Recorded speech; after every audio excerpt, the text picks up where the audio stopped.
Muy buenos días, hermanos. Shabbat Shalom. El día de hoy vamos a tener un tema muy interesante que es conociendo al Dios verdadero. Primeramente, antes de comenzar, les pido que nos postremos de rodillas para orar.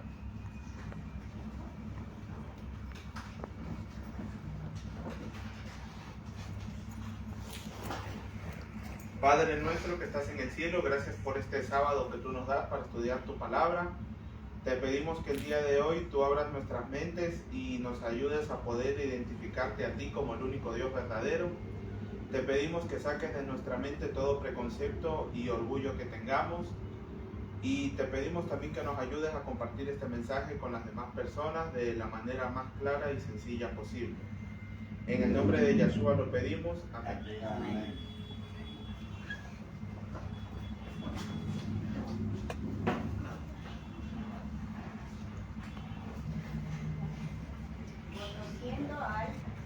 Conociendo al Dios verdadero, así se titula el tema de hoy.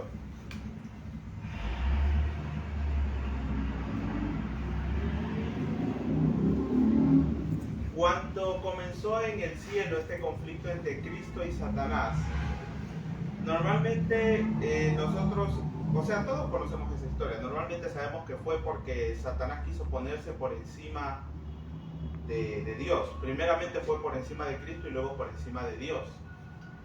Y por lo general, sabemos muy bien eso y que así fue como se originó el pecado. Y hoy en día tenemos justamente, aunque parezca que son dos cosas muy diferentes, dentro de la mayoría de las iglesias tenemos la doctrina de la Trinidad. Y probablemente nos preguntemos, ¿qué tiene que ver la rebelión de Satanás en el cielo con esta doctrina? Pues el día de hoy vamos a ver que tiene mucho que ver.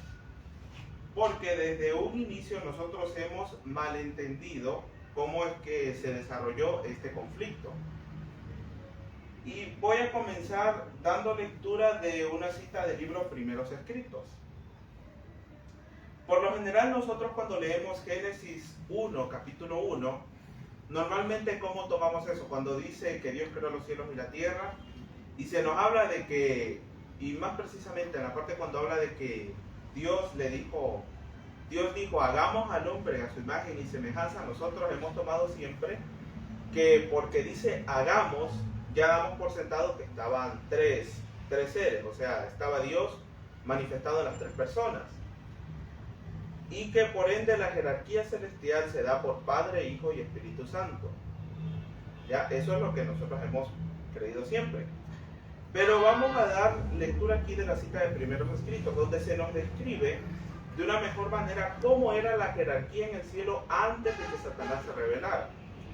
Y nos dice así: Satanás fue una vez un ángel a quien se honraba en el cielo, el que seguía en orden a Cristo. Su semblante, como el de otros ángeles, era benigno y denotaba felicidad. Esto lo encontramos en Primeros Escritos en la página 145 en el párrafo 1. A ver, ahora, ¿qué nos está diciendo aquí? Nos está hablando claramente que Satanás era el que, en ese momento era Lucifer. Antes de que él cayera en pecado, él era el tercero en la jerarquía celestial. Porque nos está diciendo claramente que es el que seguía en orden a Cristo. Tal y cual como podemos ver aquí en la pizarra. Allí estaba, en el cielo se organizaba así de la siguiente manera. Primeramente teníamos al Padre, al Hijo y a quién más, a Lucifer. ¿Y qué sucedió? ¿Cuándo surge el conflicto? El conflicto surgió justamente cuando se decide crear al ser humano. Cuando se decide crear al ser humano, Dios habló fue con su Hijo. Por eso es que dice hagamos. Cuando vemos de la manera gramatical, cuando nosotros ponemos algo en plural, ¿a partir de cuántos sujetos podemos decir que es en plural? Justamente es a partir de dos. No quiere decir el hecho de que diga hagamos, no quiere decir específicamente que se está refiriendo a tres.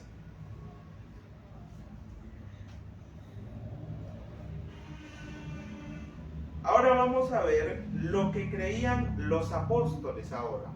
Para ellos, ¿quién era Dios? Y vamos a ver lo que tenemos en la pizarra, lo vamos a confirmar ahora en la Biblia. Les invito a que busquemos primeramente en Santiago capítulo 1, verso 1.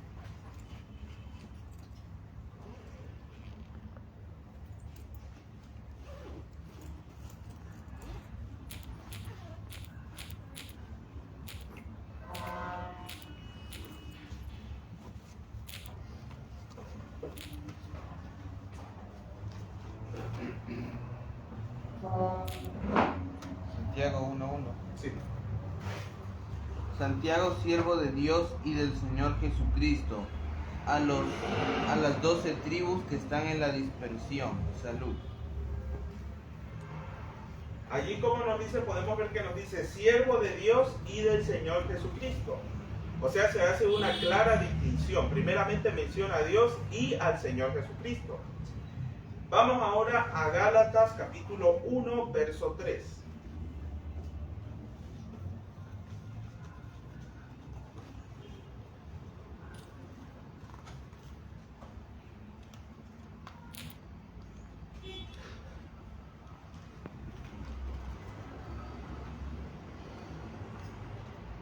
Gálatas 1:3. Sí.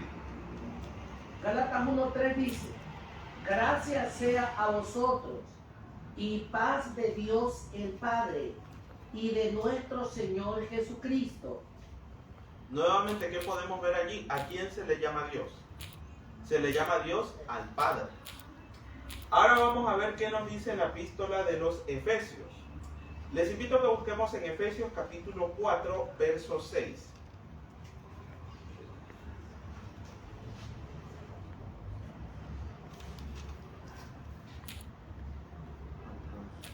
Dice: un Dios y Padre de todos, el cual es sobre todos y por todos y en todos.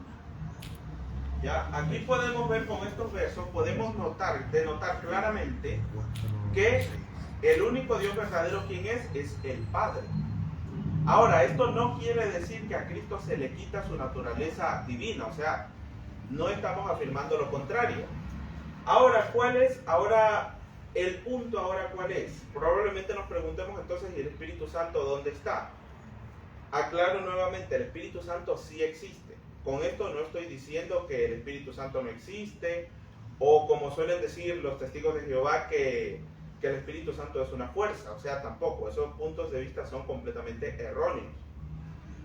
Vamos a ver ahora con respecto al Espíritu Santo, ¿qué nos dice en Romanos capítulo 8, versos del 9 al 10?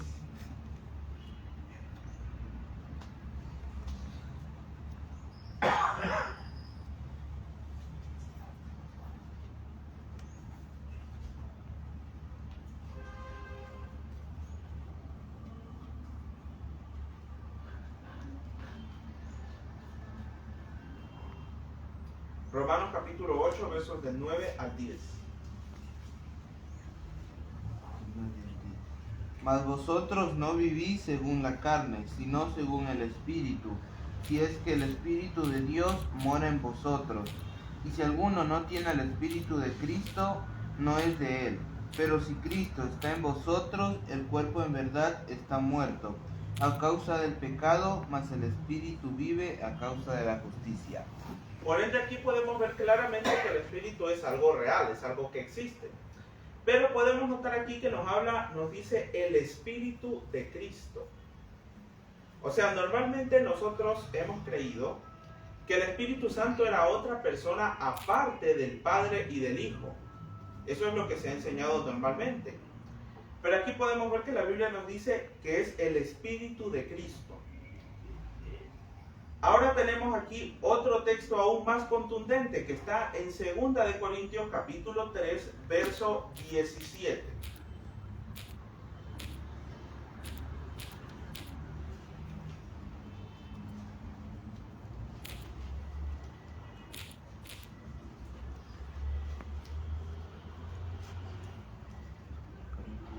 Porque el Señor es el Espíritu, y donde está el Espíritu del Señor, allí hay libertad.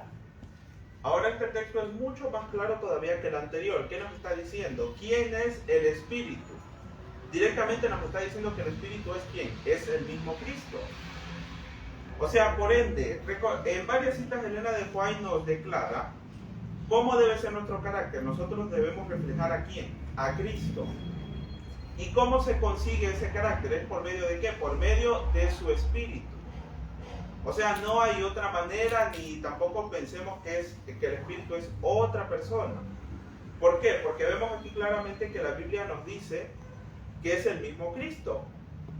Ahora, volviendo nuevamente ubiquémonos ahora en el tiempo ahora de la creación. Una cita que tenemos aquí del libro Patriarcas y Profetas, específicamente en la página 12. Y la hermana Elena de White nos dice lo siguiente: el soberano del universo no estaba solo en su obra benéfica. Tuvo un compañero, un colaborador que podía apreciar sus designios y que podía compartir su regocijo al brindar felicidad a los seres creados. En el principio era el Verbo, y el Verbo era con Dios, y el Verbo era Dios. Este era en el principio con Dios. Cristo, el Verbo, el unigénito de Dios, era uno solo con el Padre eterno. Uno solo en naturaleza, en carácter y en propósitos. Era el único ser que podía penetrar en todos los designios y fines de Dios. O sea, claramente aquí nos está explicando quién es el único ser que puede entrar en los designios de Dios. O sea, conocer todo lo que Dios va a hacer. ¿Quién es ese único ser en todo el universo? Es Cristo. O sea, no puede haber nadie más. Ahora entendemos un poco más, o sea, cuál fue el disgusto de Satanás, o sea, en ese entonces Lucifer.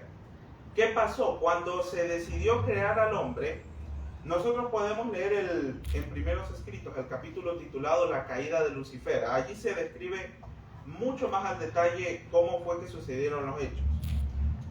Allí se nos explica claramente que cuando se decide crear al hombre, Satanás se molestó.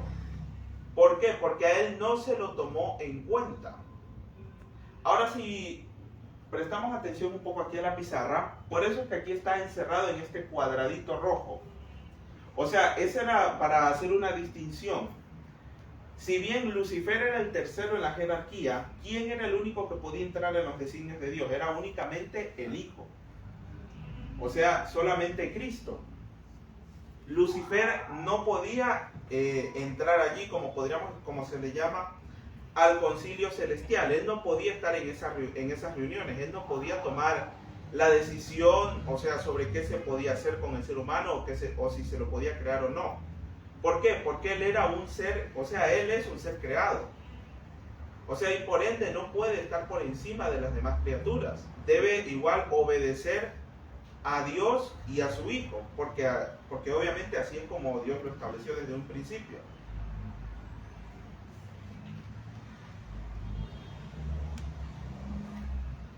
Les invito a que busquemos en Colosenses capítulo 1, versos del 19 al 20.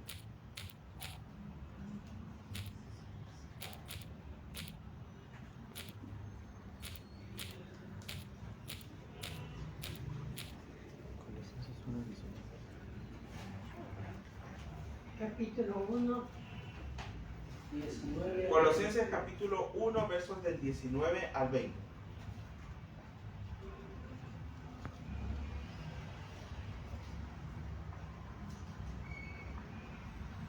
Por cuanto agradó al Padre que en él habitase toda plenitud, y por medio de él reconciliar todas las cosas consigo, así las que están en la tierra como en las que están en el cielo, haciendo la paz mediante la sangre de su cruz.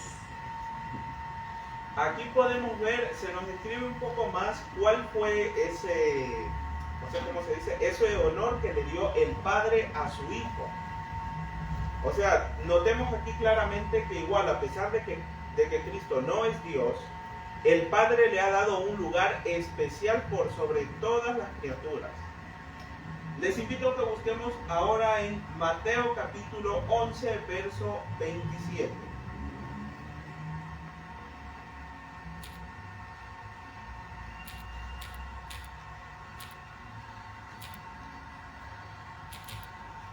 Todas las cosas me son entregadas por mi Padre. Nadie conoce al Hijo sino el Padre, ni nadie conoce al Padre sino el Hijo, y que a quien el Hijo lo quisiera revelar. O sea, aquí podemos denotar específicamente ese estatus superior que tiene el Hijo. ¿Y por qué tiene ese estatus superior? ¿Por qué? Porque el Hijo no es como nosotros que fuimos seres creados. Y se le llama Hijo, ¿por qué? Tampoco no fue un hijo por adopción, sino que ¿por qué? Porque fue un hijo engendrado. Ahora, ¿cómo lo demostramos? Voy a dar lectura de una cita que escribió Elena de White, que nos dice así: Dios ha dado a su Hijo unigénito, no un hijo por creación como los ángeles, ni un hijo por adopción como el pecador arrepentido, sino un hijo engendrado en la expresa imagen del Padre. O sea, nos está hablando aquí claramente que el Hijo que fue engendrado. O sea, por ende, por eso es que es totalmente distinto a todas las demás criaturas. O sea, por ende no tenía lógica lo que Satanás estaba proponiendo, que él quería ponerse primeramente en el mismo lugar de Cristo y luego posteriormente en el mismo lugar que Dios. O sea, por ende era algo que no podía hacer, porque Satanás y Cristo eran completamente distintos. ¿Por qué? Satanás era un ser creado y Cristo era el Hijo de Dios engendrado. O sea, por ende, no podía ocupar el mismo lugar que el Hijo de Dios. Ahora, viendo como hemos podido ver hasta ahora, porque, o sea, no voy a profundizar mucho porque tengo mucho que hablar más sobre la historia de la doctrina de la Trinidad. Como hemos podido ver en estos versos, se nos habla claramente que el Padre es Dios y su Hijo, ¿qué ves? Es el intermediario, es el intercesor, y que está por sobre todas las demás criaturas del universo. Ahora la pregunta es, ¿de dónde salió la creencia de que decimos de que existe Dios Padre, Dios Hijo y Dios Espíritu Santo? Ahora, la pregunta es, o sea, ¿de dónde surgió esa doctrina? Justamente tendríamos que retroceder hace mucho tiempo atrás, aproximadamente en el año 381. En ese entonces se dio lo que se conoce como el Concilio de Constantinopla. Y también, si no me equivoco, fue unos años más adelante donde se dio también el Concilio de Nicea. Ahora, ¿qué sucedió en esos concilios? Normalmente nosotros no estudiamos eso porque se lo considera que es historia católica y que por ende no nos interesa. Pero debemos notar algo aquí, algo muy importante. Sucede que en esta época surgió un conflicto, porque ya para este momento Constantino ya se había convertido al cristianismo. O sea, ya no había esa persecución que había habido durante siglos a la iglesia. Y entonces comenzó la iglesia a organizarse. Pero también, ¿cuál fue el problema cuando cesó la persecución? La fe pura que habían mantenido los primeros cristianos ya se había distorsionado y había cambiado dependiendo del lugar. Por ejemplo, había este conflicto porque ya la mayoría de los cristianos habían comenzado a creer justamente que el Padre, Hijo y Espíritu Santo, los tres formaban un solo Dios. Pero ¿qué sucede? Había un teólogo llamado Arrio. ¿Qué era lo que proponía Arrio? O sea, ¿qué era lo que él decía? Que el único Dios, ¿quién era? Únicamente el Padre. Y que el Hijo, si bien obviamente no era igual a su Padre, o sea, era lo que él decía. Obviamente tenía sus errores, pero no podemos decir que estaba del todo equivocado.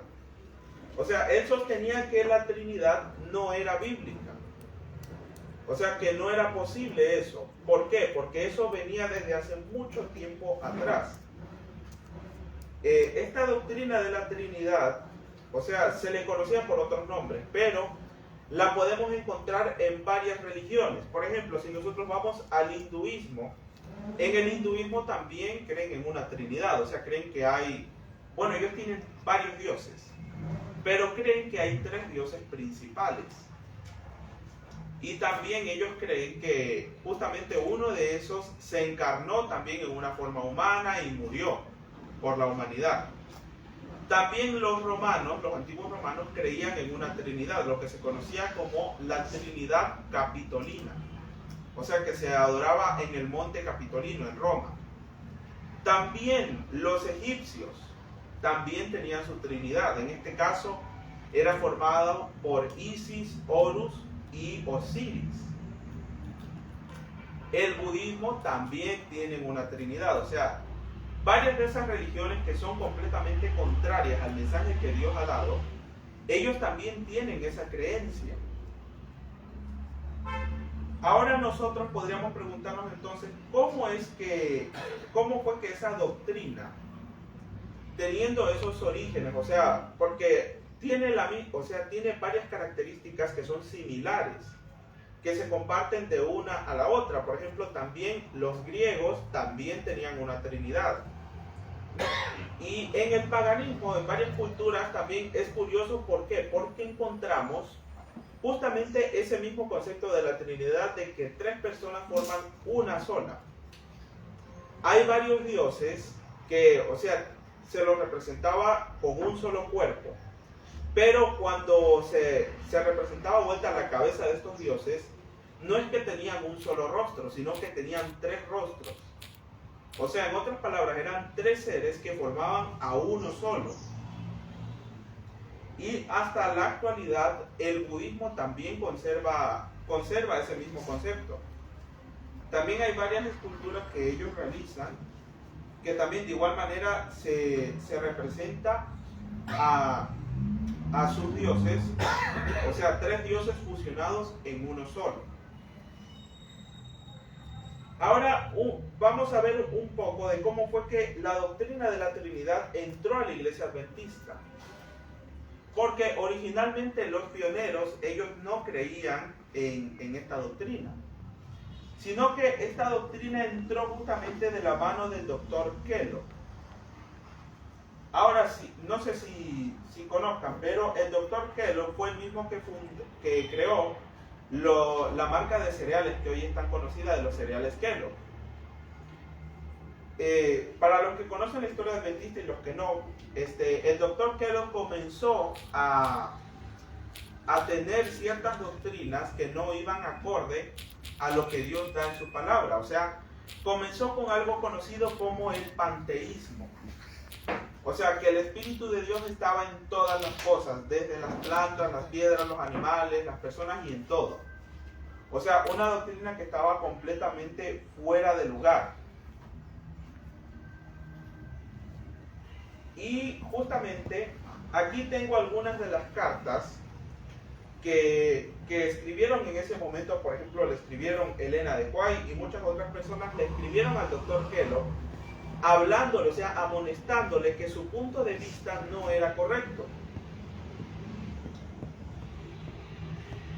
Y justamente en una de esas cartas se menciona algo muy interesante. Por ejemplo, entre de los muchos que le amonestaron se encuentra el pastor A.G. Daniels. Este le escribe una carta a William White. O sea, le comunica a William White sobre cuáles eran las creencias del Dr. Kellogg. Porque aquí se nos relata que él tuvo una conversación con el Dr. Kellogg. Y nos dice de la siguiente manera. Él dijo que en todo el camino de su trayectoria tenía un problema de cómo expresar el carácter de Dios y su relación con la creación. Él sintió seguro que él creía tal como los testimonios enseñaban y lo que el Dr. Waggoner y el pastor Jones habían enseñado por años. Pero él había llegado a creer que ninguno de ellos habían expresado sus opiniones en forma correcta.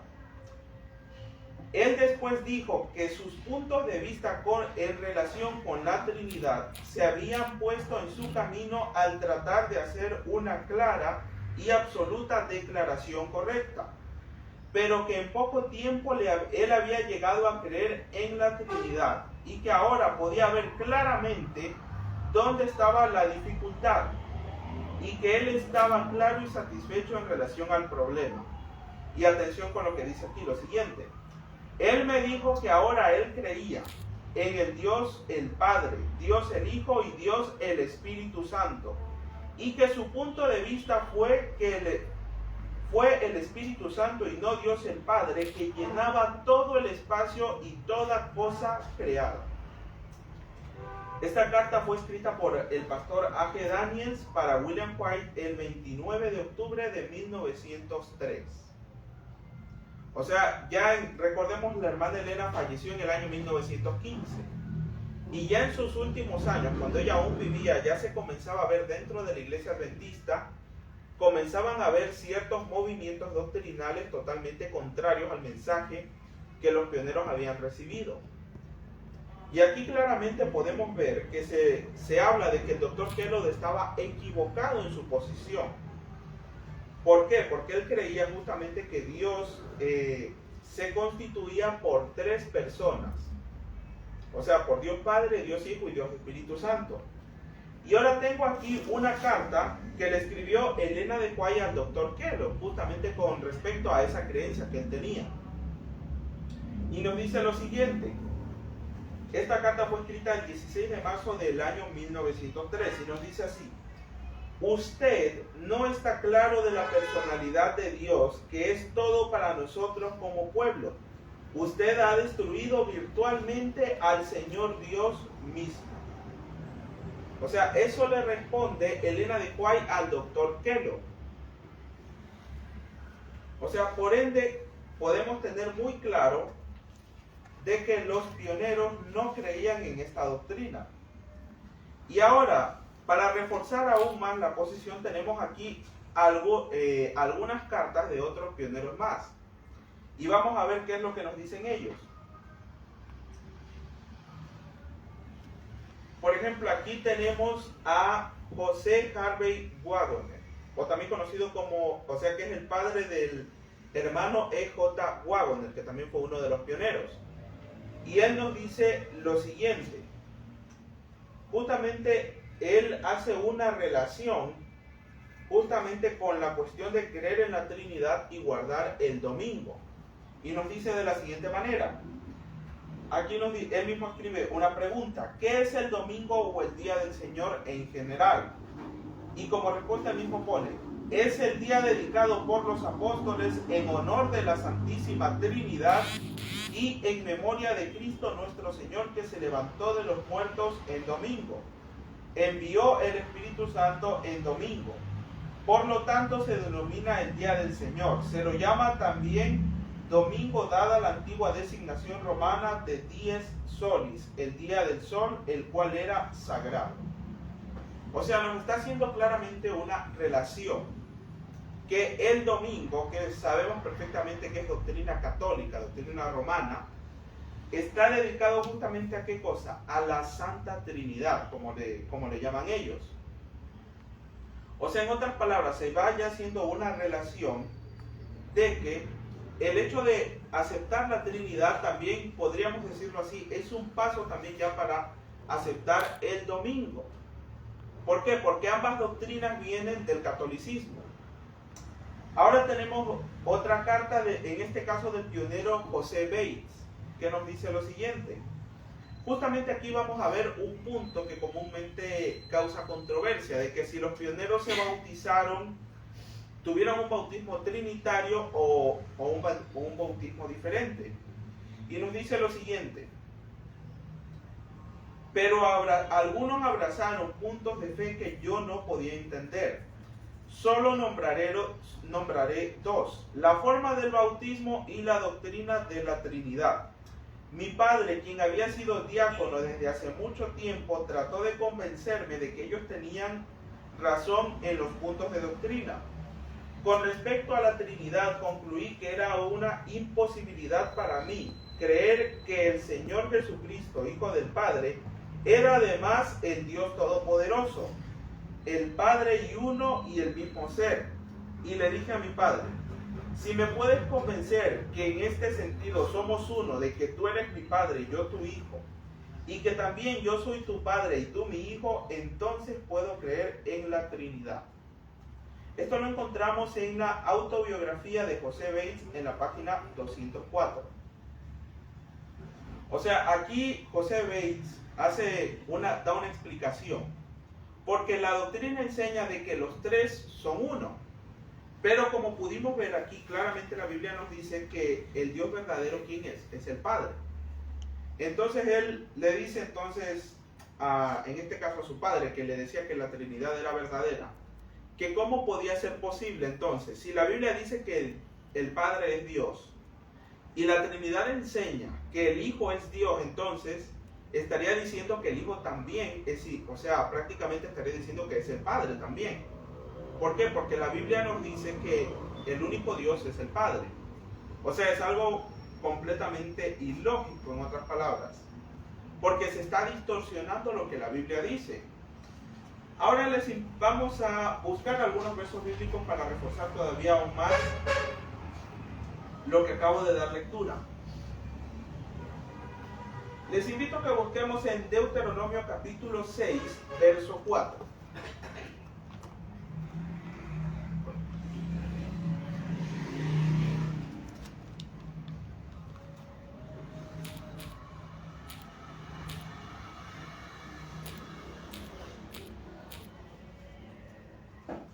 Oye Israel, Jehová nuestro Dios, Jehová uno es. Aquí, como nos dice el Deuteronomio, nos dice claramente cuántos dioses hay. Hay solamente uno. Y nos dice claramente que Jehová, ¿qué es? Uno también.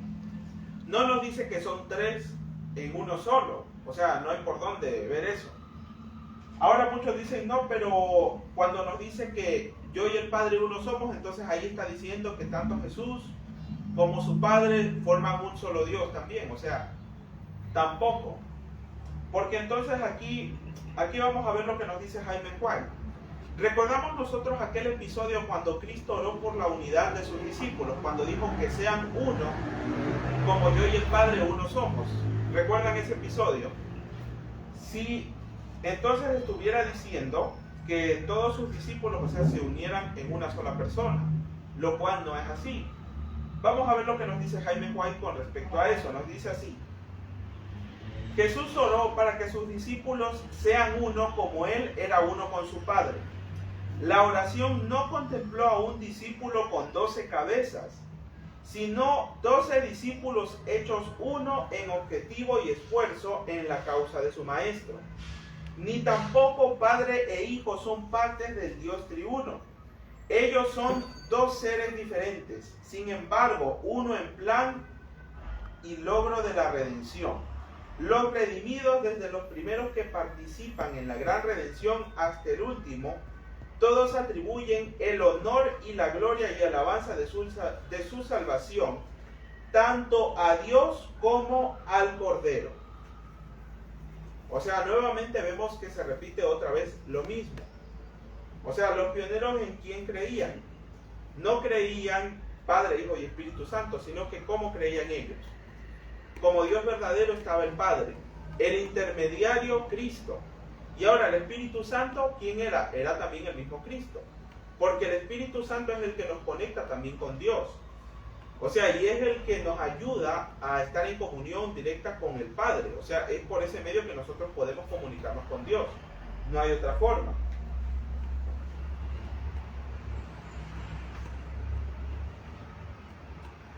Y aquí tenemos también otro escrito interesante que nos dice así: como errores fundamentales podemos clasificar junto al falso sábado, o sea, refiriéndose al domingo, porque algunos católicos le llaman así, otros errores que los protestantes han adoptado de la Iglesia Católica, tales como el bautismo por aspersión, la Trinidad, la conciencia de los muertos y la vida eterna en tortura de los malvados. La mayoría que ha sostenido estos errores fundamentales, sin duda lo han hecho ignorantemente. Pero puede suponerse que la iglesia de Cristo seguirá adelante con estos errores hasta que las escenas del juicio irrumpan en el mundo. No lo creemos. Esto lo escribió Jaime White y lo encontramos en la Review and Herald del 12 de septiembre de 1854.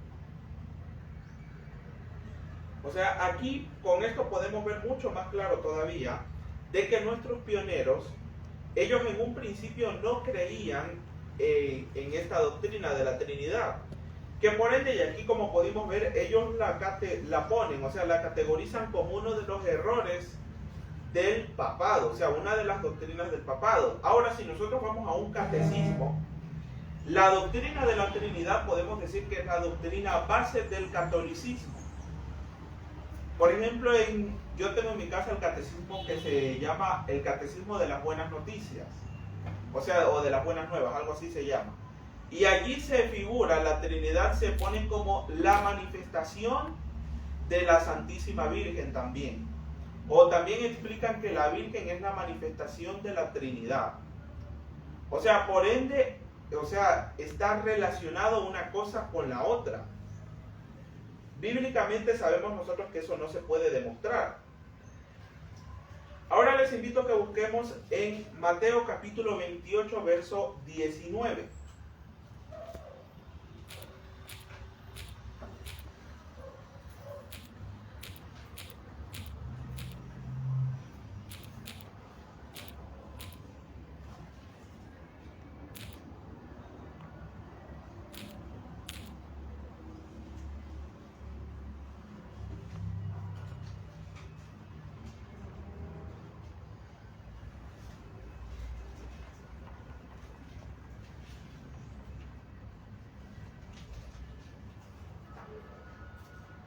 (28:19). Sí. Por tanto, id y enseñad a todas las naciones, bautizándolas en el nombre del Padre, y del Hijo, y del Espíritu Santo. Ahora normalmente este texto se cita para decir que por ende, como dice allí, tenemos que el bautismo hacerlo en ¿qué? En nombre del Padre, Hijo y Espíritu Santo. Ahora, pero normalmente cuando los pastores bautizan, dicen directamente, yo te bautizo en el nombre del Padre, del Hijo y del Espíritu Santo. Ahora hay un problema allí. Nos dice en el nombre, y por ende tendríamos que citar los nombres. Ahora, ¿cuál es el nombre del Padre? Si nos vamos al original, es Yahweh. Pero hoy en día, ¿cómo se le conoce normalmente? Debido a las traducciones, se le conoce como Jehová. El Hijo, ¿cómo es? En el original es Yahshua. Hoy en día lo conocemos como Jesús. Pero ahora viene el problema. El Espíritu Santo, ¿cómo se llama? Si es tomándolo desde el punto de vista de la doctrina de la Trinidad. Ya, si el Padre tiene un nombre, el Hijo tiene un nombre, el Espíritu Santo, ¿cómo se llama? Ahí viene el problema. Entonces, ¿cómo hacemos ahí en esa parte? De la confusión. O sea, ahí viene la confusión. Ahora, aclarando un poco más, este verso nos está hablando de la gran comisión. Y nos está hablando ya nos está hablando en sí en general de un proceso, o sea, el proceso que debían seguir las personas al recibir el mensaje. ¿Por qué? Porque primeramente las personas debían arrepentirse con Dios el Padre. O sea, reconocer que tienen un Dios y que están en pecado, o sea, viene el arrepentimiento. Y segundo, aceptar a Cristo como su Salvador. Y tercero era recibir el Espíritu Santo, o sea, recibir a Cristo dentro de sí mismos. Ahora, vamos a comprobar eso mismo en la Biblia. Les invito a que busquemos en Hechos capítulo 20, verso 21. Hechos capítulo 20, verso 21.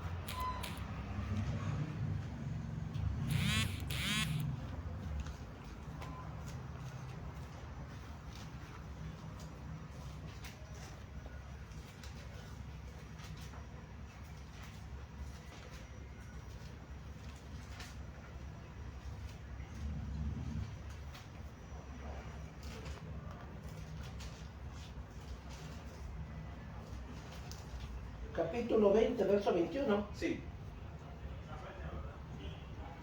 Dice 21, testificando a los judíos y a los griegos arrepentimiento para con Dios y la fe en nuestro Señor Jesucristo.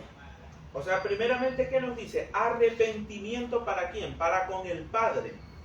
Y aceptar la fe en quién? En el Señor Jesucristo. Ahora, ¿cómo yo acepto la fe en Cristo? O en Yahshua, como se le conoce en el original. ¿Cómo lo acepto? ¿Por medio de qué? Del bautismo. Ahí es por medio de eso es que yo públicamente acepto esa fe. Ahora la pregunta es, nosotros vamos a la Biblia a ver, ¿en nombre de quién? ¿En nombre de quién bautizaron los apóstoles? Ahora viene esa pregunta. Porque si bien, como hemos visto, el texto nos habla de un proceso, o sea, la Gran Comisión no es que nos decía literalmente, vayan en nombre del Padre, Hijo y Espíritu Santo. ¿Por qué? Porque lógicamente no se podía hacer así. Ya vimos las razones. El Padre e Hijo tienen nombre, pero el Espíritu Santo no. Porque si fuera de esa manera, hacerlo literalmente, entonces no se podría hacer, porque el Espíritu Santo no tiene nombre. Ahora viene la pregunta, entonces, ¿en nombre de quién se bautizó? O sea, se bautizó las personas. O sea, ¿en nombre de quién bautizaron los apóstoles? Vamos a Hechos capítulo 19, versos del 4 al 5. Hechos capítulo 19, versos del 4 al 5. Dice, dijo Pablo, Juan bautizó con bautismo de arrepentimiento, diciendo al pueblo que creyesen en aquel que vendría después de él, esto es, en Jesús el Cristo. ¿En nombre de quién nos dice el verso bíblico? ¿En nombre de quién? De Jesús. O sea, en el original, ¿en nombre de quién? De Yahshua. O sea, en nombre del Hijo. ¿Por qué en nombre del Hijo? Porque fue Él el que murió por nuestros pecados. Ahora vamos a otro texto más. Vamos a Hechos capítulo 8, verso 16.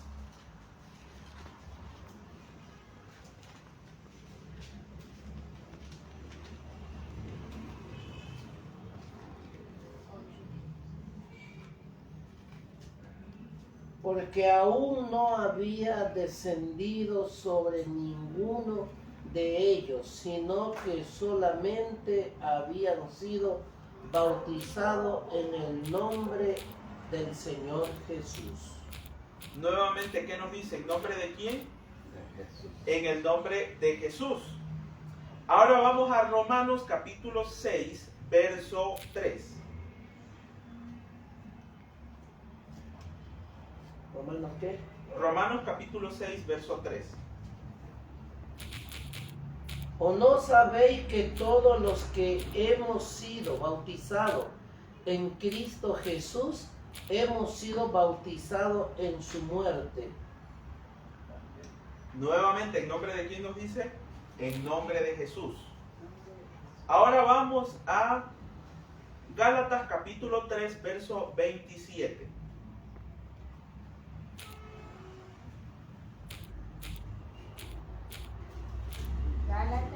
Gálatas capítulo 3, verso 27.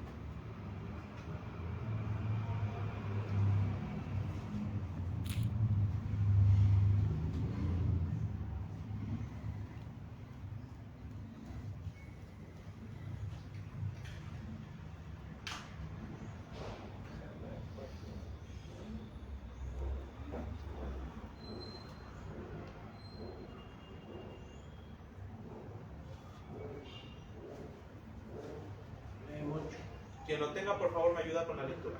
Gálatas capítulo 3, verso 27. Escrito está, porque todos los que habéis sido bautizados en Cristo, de Cristo estáis revestidos. Los textos que hemos visto son muy claros. O sea, ¿en nombre de quién se debe hacer el bautismo? En el nombre de Jesús. En este caso, yendo a la fuente original, ¿en nombre de quién? En nombre de Yahshua. Ahora, vamos a ver ahora en Juan capítulo 14, verso 20.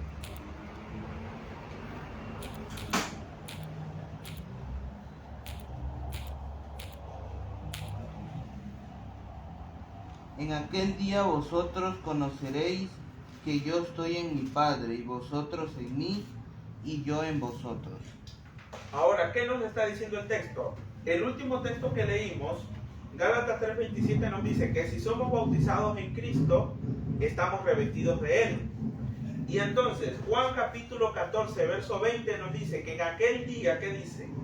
Conocerán que yo estoy en mi Padre y vosotros en mí y yo en vosotros. Ahora, ¿qué quiere decir eso? Recordemos, el Espíritu, ¿qué tiene que estar dentro de nosotros? Después de que aceptamos el bautismo, ¿qué entra a nosotros? El Espíritu Santo. Ahora vamos a 1 de Corintios capítulo 2, versos del 10 al 16.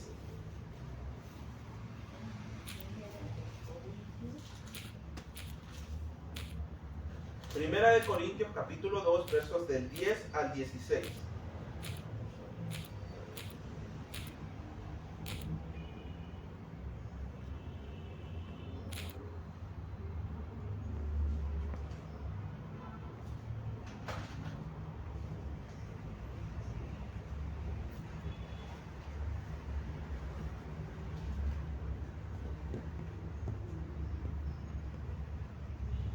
¿Quién tiene del día de aquel?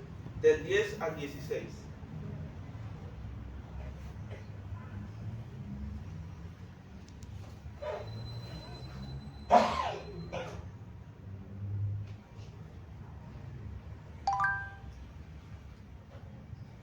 Ya, quien no tenga, por favor, me ayuda con la lectura.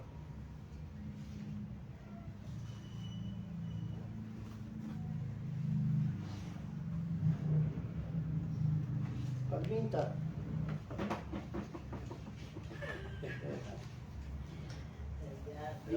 Primera de Corintios, creo que Sí, 10. Primera de Corintios capítulo 2, versos del 10 al 16. Oh,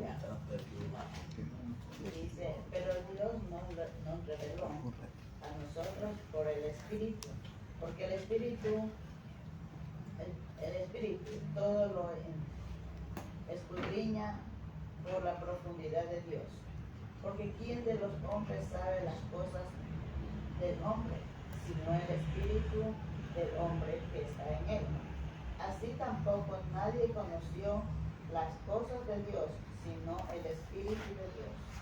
Y vosotros no hemos recibido el Espíritu del mundo, sino el Espíritu que proviene de Dios, para que sepamos lo que Dios nos ha concedido. Lo cual también hablamos no con palabras enseñadas por sabiduría humana, sino por las que enseñó el Espíritu, acomodadas por lo espiritual y lo espiritual. Por el Espíritu y lo espiritual. Pero el hombre natural no percibe las cosas que son del Espíritu de Dios, porque para él son locura y no las puede entender. Pero se han de discernir espiritualmente. En cambio, el Espíritu juzga todas las cosas, pero él no es juzgado de nadie. Porque ¿quién conoció la mente del Señor? ¿Quién le instruirá? Mas nosotros tenemos la mente de Cristo. Vemos aquí que es muy claro. O sea, no hay por dónde confundirse. O sea, primeramente, Mateo 28:19, ¿qué nos dice? Primeramente, en el nombre del Padre, ¿por qué? Nos arrepentimos para con Dios el Padre. Ahora, ¿por qué nos dice en el nombre del Hijo? ¿Por qué? Porque aceptamos nuestra fe en ¿quién? En Cristo, porque solamente por medio de Él podemos llegar al Padre. O sea, por medio de Él es el intermediario entre Dios y los hombres. Ahora, ¿por qué en nombre del Espíritu Santo?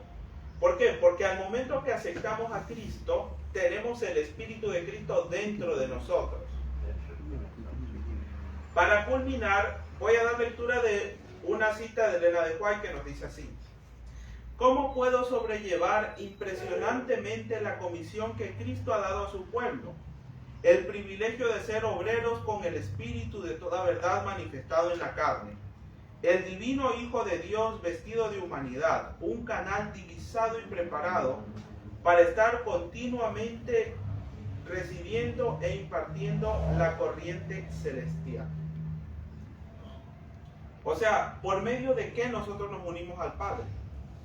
Es únicamente por medio de su Hijo. Y ahora, ¿cómo se manifiestan los frutos del Espíritu? Justamente es ¿por qué? Porque tenemos a Cristo en nuestro corazón. O sea, no hay otra manera. La Biblia es muy clara. O sea, el día de hoy hemos citado solamente unos cuantos textos, porque hay muchos textos más todavía que nos hablan sobre eso. Claro, hay muchísimos. Si nos pusiéramos a citar todos los que hay, terminaríamos mañana, porque son bastante largos.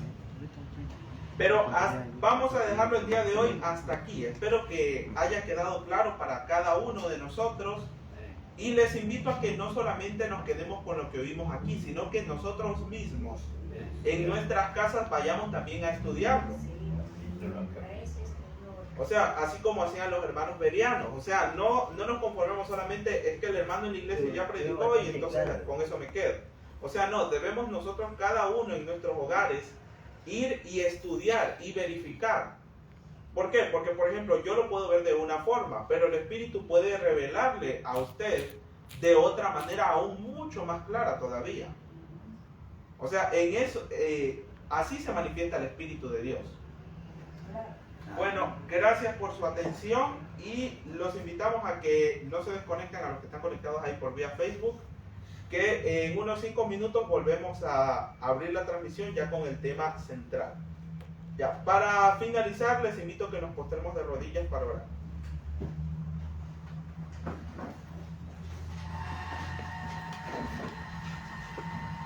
Padre Yahweh que estás en el cielo, gracias por este día que tú nos has dado, gracias por esta oportunidad que nos has dado de conocerte a ti y a tu Hijo por medio de tu santa palabra.